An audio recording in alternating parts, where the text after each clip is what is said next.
Please like and subscribe Horror In channel.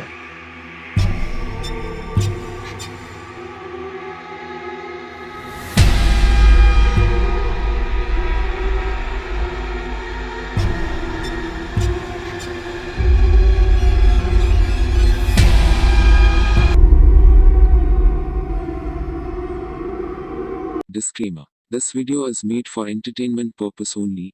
It doesn't mean to hurt any.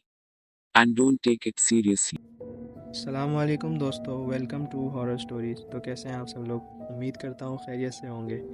जहाँ भी रह रहे होंगे खुशी से रह रहे होंगे और मज़े से रह रहे होंगे। अल्लाह पाक आपको यूं ही खुशियाँ अता करे और आपको तंदुरुस्त और तवानाई वाली ज़िंदगी दे, आपको भी और आपकी फ़ैमिली को भी।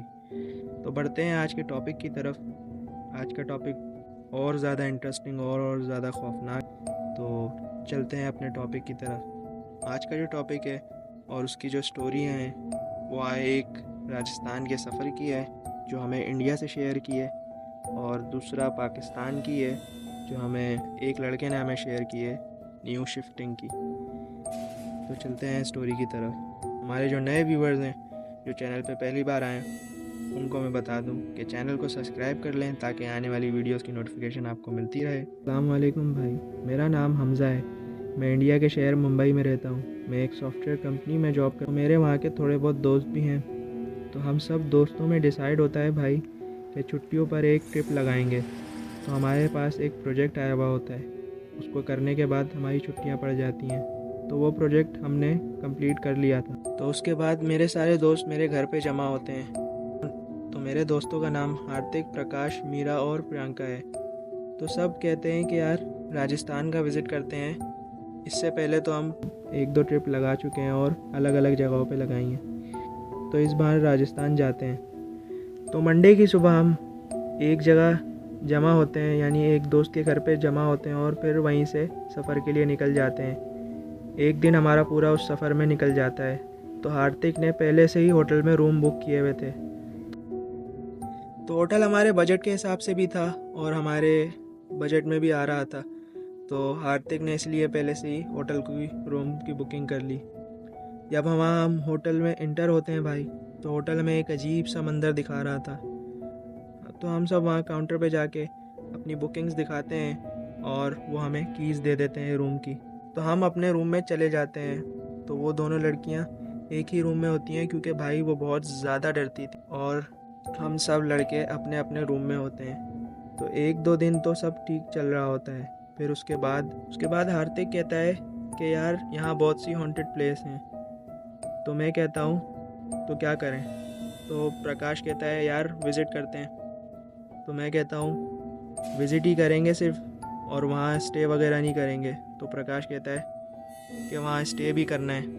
मैं कहता हूँ नहीं, स्टे नहीं करेंगे, सिर्फ विज़िट करके आ जाएंगे। तो प्लेस का नाम भानगढ़ फोर्ट होता है। ये राजस्थान की बहुत मशहूर हॉन्टेड प्लेस है। तो हम रात के 8 बजे विज़िट करने चले जाते हैं और दोनों लड़कियां होटल में होती हैं। तो उस जगह के लोगों का ये कहना है कि यहाँ एक लड़की की आत्मा है, और वो ये भी कहते हैं कि यहाँ उस लड़की को जला के मार दिया था, और बहुत सी कहानियाँ हैं इस हवाले से। जब हम तीनों उस प्लेस में यानी उस जगह पे चले जाते हैं तो हम वहाँ बहुत सी चीज़ें देखते हैं और एक अजीब सा भयानक मंज़र होता है उस जगह का। तो भाई मैं कहता हूँ कि फ़ौरन भाई निकलना है हम दोनों को। तो मैं उन दोनों को कहता हूँ कि यहाँ स्टे नहीं करेंगे, फ़ौरन निकल जाएंगे। तो हार्दिक और प्रकाश कहते हैं कि इतना मत डर, हम तीनों चले जाएंगे बहुत जल्द इधर से। तो हम चलते चलते भाई एक रूम में पहुँचते हैं उसके। तो जब हम उस रूम में एंटर होते हैं तो एक बदबूदार स्मेल आती है हमें, और जैसे कोई खून में लथपथ खड़ा हो हमारे साथ। मैं आयतल कुर्सी पढ़ना शुरू कर देता हूँ भाई, और वो अपना कुछ ना कुछ पढ़ना शुरू कर देते हैं गीता से यानी। तो हम उस कमरे से निकलते हैं तो हम देखते हैं कि एक काला साया और वो बदबूदार स्मेल पूरे फोर्ट में फैल जाती है। तो हम तीनों के पैरों से ज़मीन निकल जाती है क्योंकि हमने कभी नहीं देखा था ऐसा होते हुए। तो हम तीनों वहाँ से भागते हैं। तीनों भागते तो हैं लेकिन अलग अलग रास्ते पर निकल जाते हैं और भटक जाते हैं। और एक दूसरे को आवाज़ें भी लगाते हैं, लेकिन हम तीनों में से कोई नहीं सुनता। तो 15 से 20 मिनट के बाद हम तीनों एक दूसरे को मिल जाते हैं और एक दूसरे से पूछते हैं तो तुम्हें क्या हुआ था। तो हम तीनों एक ही जवाब देते हैं कि यार मेरी आंखों में अंधेरा छा गया था और मुझे कुछ नहीं पता चला। फिर हम उस जगह को छोड़ के वापसी होटल में आ गए। फिर हमारे वापसी मुंबई जाने में 3 दिन रह गए थे। इन तीनों दिनों में हमारे साथ बहुत कुछ हुआ। एक दिन लड़कियां अपने रूम में सो रही होती हैं और उनको लगता है कि उनके रूम में कोई इंटर हुआ है, तो एकदम विंडोज़ खुलती हैं और बहुत तेज़ी से हवा चल रही होती है। फिर उसके बाद खिड़कियां खुलती और बंद होती हैं बड़ी ज़ोर से। वो एकदम उठ के बैठ जाती हैं और बोलती हैं ये क्या हो रहा है हमारे साथ। हम तीनों ने इस फोर्ट वाले इंसिडेंट के बारे में नहीं बताया था इनको, तो वो हमारे रूम में आ जाती हैं सोने के लिए। वो कुछ बोलती नहीं है उसको। तो उस दिन के बाद हमें वैसे ही घर जाना था, तो हम सामान पैक करके सो जाते। तो एकदम दरवाज़ा खुलता है और एक काली सी औरत प्रकाश के सामने आके खड़ी हो जाती है और उसको आवाज़ें लगाती है, प्रकाश, प्रकाश, प्रकाश। तो वो उठ के देखता है तो वो औरत उसके सामने खड़ी होती है। उसका फेस बिल्कुल अजीब सा था, हाफ जला हुआ और टांगें भी जली हुई थीं। तो वो ये सब देखकर चीखना शुरू कर देता है। तो हम सब उठ जाते हैं और बोलते हैं उसको कि क्यों चीख रहे हो।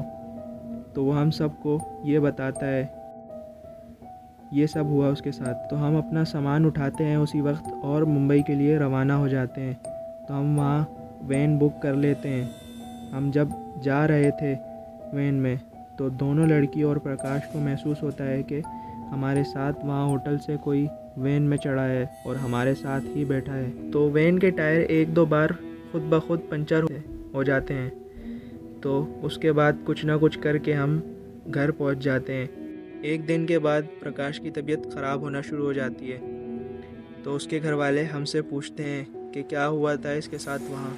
तो हम सब कुछ सच सच बता देते हैं उनको। उसके ऊपर वो औरत का जिन पूरी तरीके से हावी हो चुका था। तो उसके घर वाले एक मशहूर मंदिर में लेके जाते हैं भाई उसको।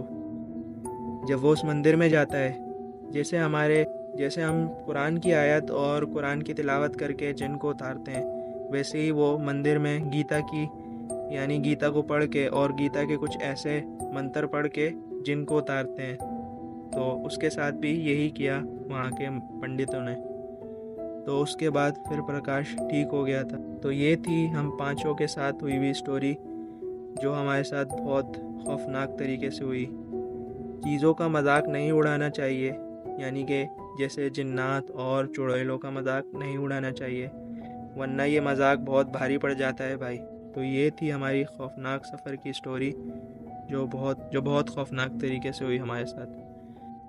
तो ये स्टोरी ज़रूर शेयर कीजिएगा अपने व्यूवर्स के साथ और ख्याल रखिएगा अपना और अपने चैनल का। अल्लाह हाफ़िज़। तो दोस्तों, हमारी दूसरी स्टोरी एक न्यू हाउस के बारे में है। जो फैमिली नई शिफ्ट हुई थी वहाँ, वो उनका अपने हाउस की कहानी है। तो चलते हैं उस स्टोरी की तरफ। अस्सलाम वालेकुम भाई, मेरा नाम हसन है। मेरी फैमिली के साथ कुछ हॉन्टेड सीन और बहुत कुछ हो चुका है। तो हम जॉइंट फैमिली में रहते थे, यानी दादा दादी के साथ। हमारा अपना घर भी बन रहा था भाई सरजानी टाउन में। तो जब वो कंप्लीट हो गया बन के, तो हम उधर शिफ्ट होने वाले थे। तो 1-2 वीक में हम उधर शिफ्ट हो जाते हैं। तो 1-2 मंथ तो सब कुछ ठीक चल रहा होता है। उसके बाद अब्बू की तबीयत कुछ ज़्यादा बिगड़ने लग जाती और काम का सारा बर्डन मुझ पर आ जाता। यानी मेरे फादर की गारमेंट्स की शॉप थी। तो एक दिन भाई अब्बू की तबीयत कुछ ज़्यादा ही बिगड़ जाती है और हम जब उनको हॉस्पिटल लेके जाते हैं, तो डॉक्टर्स कहते हैं कि इनके हार्ट के वॉल्स का मसला है, ऑपरेशन में 5 लाख लगेंगे। और हम सब मिलके, यानी दादा दादी मिलके उनका ऑपरेशन करवाते हैं। लेकिन भाई मेरे अब्बू नहीं बच पाए, उनकी डेथ हो जाती है। तो मेरी फैमिली पर उसके बाद बहुत कर्जा चढ़ गया था, रिश्तेदारों का भी और अब्बू के दोस्त का भी। तो मुझे शॉप सेल करनी पड़ी। हमारे हालात बहुत ख़राब हो गए थे। एक दिन अम्मी सो रही होती हैं अपने रूम में और अम्मी के गाल पे एक ज़ोरदार चमाट पड़ता है। अम्मी उठ जाती हैं और देखती हैं तो कोई नहीं होता उस रूम में।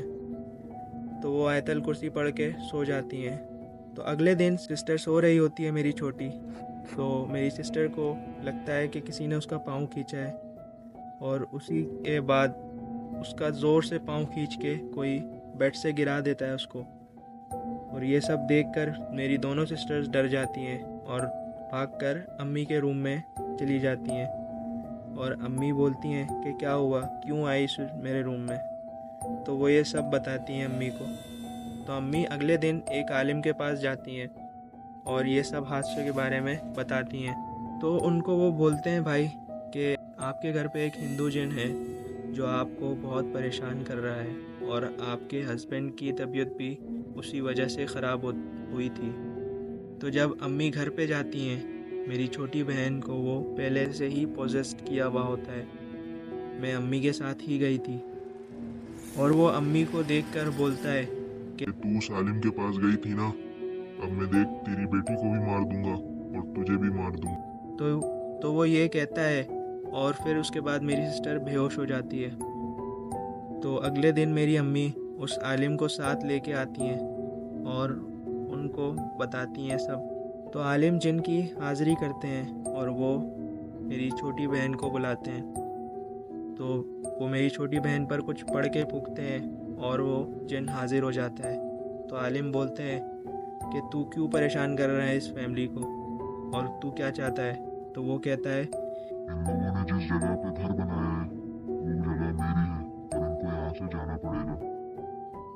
तो वो आलिम कहते हैं कि तू ऐसे नहीं मानेगा। तो वो अपने मौक्किलों के ज़रिए भाई उस जिन को जला देते हैं और उसको वहाँ से भगा देते हैं हमेशा के लिए।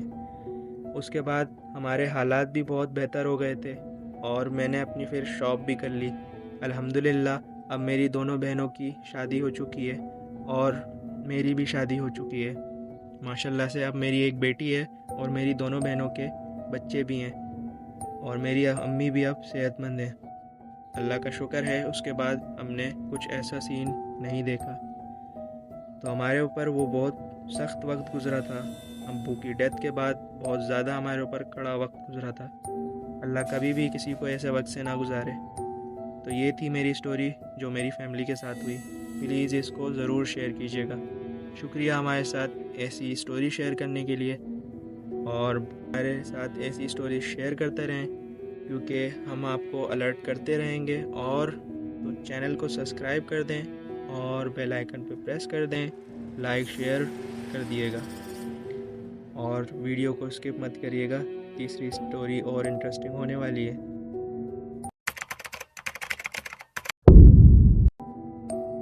तो दोस्तों चलते हैं हम अपनी तीसरी स्टोरी की तरफ जो एक गांव के एक खौफनाक पेड़ की है जिसमें माना जाता था कि उस पेड़ में जिन्नातों और जिन्नों का भूतों का बसेरा है और उधर फैमिली रहती है इनकी।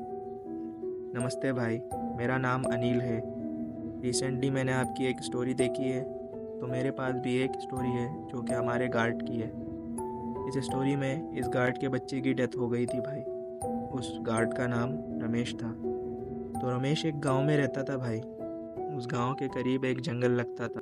लोगों का ऐसा मानना था कि उस गांव के जंगल में एक ऐसा भयानक दरख्त है कि उस पे जिन्नातों और भूतों का बसेरा है। तो वो गांव के लोग कभी भी उस जंगल में नहीं जाते थे और ना उस पेड़ के करीब जाते। तो रमेश का घर उस जंगल से बहुत करीब था और उस पेड़ से भी बहुत करीब था। तो गांव वाले हमेशा इस रमेश को कहते थे कि तुम वहाँ से घर ख़त्म करके हमारे पास जहाँ बहुत सारे घर बने हुए हैं वहाँ आ जाओ। तो रमेश अपनी बीवी और अपने बच्चों के साथ एक रात सो रहा होता है घर में। उसके बेटे को नींद में चलने की बीमारी थी भाई। तो एक रात उसका बेटा राहुल नींद में चल रहा होता है तो वो उठकर चलना शुरू कर देता है। चलते चलते उसी पेड़ के पास पहुंच जाता है।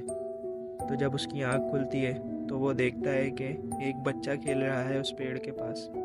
तो वो भी उसके साथ खेलना शुरू कर देता है।